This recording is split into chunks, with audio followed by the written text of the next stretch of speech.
तो दोस्तों हम एक बार फिर से आपके लिए लेकर आए हैं देश दुनिया की तमाम ताज़ा बड़ी खबरों को, जो आपके लिए जानना बेहद ही जरूरी है। तो आइए फटाफट एक एक करके जानते हैं सभी बड़ी खबरों को। सबसे पहला न्यूज जानते हैं बिहार चुनाव से रिलेटेड। तो तीसरे चरण में 15 जिलों की 78 सीटों के लिए मतदान आज 11 मंत्रियों सहित 1204 उम्मीदवारों के भाग्य का होगा फैसला। जी हाँ दोस्तों, आपको बता दें लोकतांत्रिक व्यवस्था के लिए मतदान का बड़ा महत्व होता है। शनिवार को बिहार विधानसभा चुनाव 2020 में अंतिम यानी तीसरे चरण में 78 विधानसभा क्षेत्रों में चुनाव के अलावा वाल्मीकि नगर संसदीय क्षेत्र उपचुनाव के लिए भी वोटिंग होगी। इसके साथ ही लोकतंत्र की इस महायज्ञ की पूर्णाहुति होगी। बिहार चुनाव के पहले चरण में 28 अक्टूबर को 71 सीटों और दूसरे चरण के तहत 3 नवंबर को 94 सीटों पर मतदान संपन्न हो चुका है। अब शनिवार को अंतिम चरण के मतदान के साथ ही इसकी पूर्णाहुति होनी है।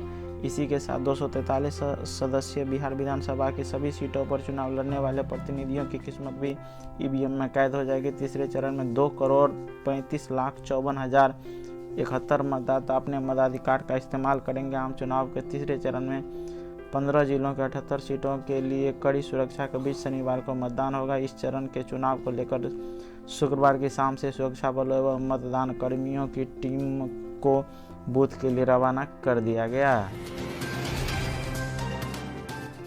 व्हाट्सएप ने पेमेंट सर्विस शुरू की। गूगल पे, फोन पे और पेटीएम को मिलेगी टक्कर। आपको बता दें दोस्तों, व्हाट्सएप ने शुक्रवार से ही देश में अपनी पेमेंट सर्विस शुरू कर दी है। कंपनी ने पोस्ट के द्वारा जानकारी दी। National Payment Corporation of India ने गुरुवार शाम को ही व्हाट्सएप को यूपीआई बेस्ड पेमेंट सर्विस शुरू करने की मंजूरी दी है।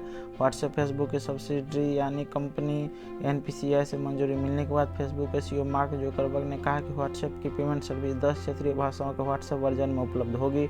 जुकरबर्ग ने कहा कि व्हाट्सएप के जरिए पेमेंट करने पर किसी भी प्रकार का चार्ज नहीं वसूला जाए। साथ ही व्हाट्सएप के भारत में 40 करोड़ से ज़्यादा यूजर है। कंपनी पिछले 2 सालों में पेमेंट सर्विस शुरू करने के लिए मंजूरी का इंतजार कर रही थी। व्हाट्सएप करीब 10 लाख यूजर के जरिए पेमेंट सर्विस की टेस्टिंग कर रही थी। जुकरबर्ग ने कहा था 140 से ज़्यादा बैंकों के ग्राहक व्हाट्सएप के जरिए अपने दोस्तों और परिजनों को पेमेंट कर सकते हैं। उन्होंने कहा कि व्हाट्सएप पेमेंट पूरी तरह से सुरक्षित होता है।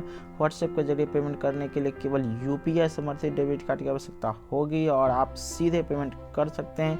जुकरबर्ग के मुताबिक पेमेंट फीचर व्हाट्सएप के नए अपडेट में मिलना शुरू हो जाएगा। इसके लिए ICICI bank, HDFC bank, axis bank, state bank of India और जियो पेमेंट्स बैंक के साथ साझेदारी की गई है। उधर पप्पू यादव बोले नीतीश को बिहार छोड़ अब केंद्र की राजनीति करनी चाहिए। आपको बता दें दोस्तों, जाप के अध्यक्ष पप्पू यादव ने कहा कि इस बार पूरे चुनाव में नीतीश कुमार थके, मजबूर, कमजोर और कृपा पर जीने वाले नेता दिखाई दिए। पिछले विधानसभा चुनाव में उन्होंने डीएनए को मुद्दा बनाया था। इस बार मुख्यमंत्री के रूप में आखिरी मौके को वे सिर्फ जनता को इमोशनल ब्लैकमेल करते हैं। उन्हें अब बिहार की राजनीति से संन्यास ले लेना चाहिए और केंद्र की राजनीति करनी चाहिए। जाप अध्यक्ष शुक्रवार को प्रेस कॉन्फ्रेंस को संबोधित कर रहे थे। उन्होंने कहा कि हमें बिहार के 30 साल के माँ बाप को धोने के लिए 3 साल चाहिए। बाढ़ और लॉकडाउन में जब सभी नेता अपने अपने बंगले में कैद हो गए थे, तब मैंने और मेरी पार्टी के कार्यकर्ताओं ने जरूरतमंदों के बीच राशन और अन्य राहत सामग्रियां पहुंचाई। जनता इस बार जातिवाद और संप्रदायवाद को छोड़ नेता नहीं सेवक चुने। पप्पू ने कहा कि पूरे चुनाव प्रचार के दौरान राजद नेता तेजस्वी यादव ने प्रधानमंत्री मोदी के खिलाफ कुछ नहीं बोला। उनके निशाने पर हमेशा नीतीश ही रहे। इससे साफ पता चल रहा है कि राजद भाजपा में कोई डील हुई है। इसके एवज में तेजस्वी के खिलाफ जांच बंद है। उधर चिराग बोले मैं अकेले मैदान में कूदा। कुछ लोगों को 15 वर्ष के शासन के बाद भी 3-3 सहारा चाहिए। आपको बता दें दोस्तों, लोजपा अध्यक्ष चिराग पासवान ने कहा कि तमाम मुश्किलों और हालातों के बीच हमने हिम्मत नहीं हारी और मेरी पार्टी ने बगैर गठजोड़ के अकेले चुनाव लड़ा। चिराग ने मुख्यमंत्री नीतीश कुमार का नाम लिए बगैर कहा कि 15 साल तक सरकार चलाने के बाद भी कुछ लोगों को 3-3 सहारे की जरूरत है। चिराग ने कहा कि जब मेरी पार्टी ने अकेले चुनाव लड़ने का ऐलान किया, मैं तनिक भी नहीं घबराया। जनता का सेवा से जब नतीजे आएंगे तब एक नए और नौजवान बिहार का उदय होगा। चिराग ने मतदाताओं से अपील की कि वे जदयू को वोट देकर अपना वोट कतई न खराब करें। साहब ने कह दिया कि यह उनका आखिरी चुनाव है। इस बार उन्होंने पिछले 5 साल का हिसाब नहीं दिया है और एक प्रकार से कह दिया है कि वह आगे भी हिसाब देने नहीं आएंगे। जो दोबारा नहीं आने का ऐलान कर दिया है, उन्हें वोट देने का कोई फायदा नहीं है। इंडियन गैस सर्विस के नए नंबर उपभोक्ताओं के लिए बने मुसीबत। जी हाँ दोस्तों, आपको बता दें कि इंडियन गैस सर्विस की ओर बुकिंग और रिफिल के लिए जारी मोबाइल और व्हाट्सएप नंबर उपभोक्ताओं के लिए मुसीबत बन गई है। नंबर पर या तो संपर्क नहीं हो रहा है या अधिकांश समय व्यस्त चल रहा है। वहीं बुकिंग के लिए जारी व्हाट्सएप नंबर पर भी समस्या आ रही है। ऐसे में हजारों उपभोक्ता गैस बुकिंग नहीं कर पा रहे हैं। दरअसल 1 नवंबर से देश भर में ऑनलाइन गैस बुकिंग अनिवार्य कर दी गई है। बिना ओटीपी को उपभोक्ताओं को गैस नहीं दी जाएगी। 1 नवंबर से इंडियन गैस सर्विस ने भी देश भर में गैस रिफिल और बुकिंग के लिए नए नंबर जारी कर दिए हैं। पुराना नंबर इंडियन गैस सर्विस ने 31 अक्टूबर से बंद कर दिया। अब इंडियन के यह नए नंबर उपभोक्ताओं के लिए मुसीबत बन गई है। कई कोशिशों के बाद भी नए नंबर पर न तो गैस रिफिल हो पा रही और न ही बुकिंग।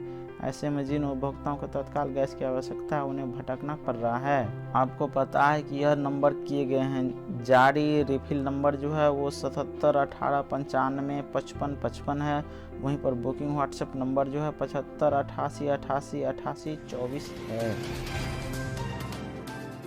अब सस्ता होना शुरू हो गया प्याज, इसे लेकर एक बड़ा आदेश हुआ है जारी। आपको बता दें दोस्तों, महंगी प्याज से परेशान लोगों के लिए एक बड़ी खुशखबरी है। जल्दी प्याज की कीमतों में कुछ राहत मिल सकती है। ऐसा इसलिए कहा जा रहा है क्योंकि नेफेड ने 15,000 टन प्याज को मार्केट में सप्लाई करने का आदेश जारी कर दिए हैं।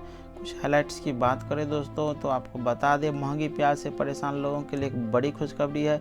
जल्दी प्याज की कीमतों में कुछ राहत मिल सकती है। नेफेड ने शुक्रवार को कहा कि उसने 15,000 टन आयात प्याज की आपूर्ति के लिए आदेश जारी कर दिए हैं। नेफेड ने आयातित प्याज की अतिरिक्त आपूर्ति के लिए नियमित निविदा जारी करने की योजना बनाई है।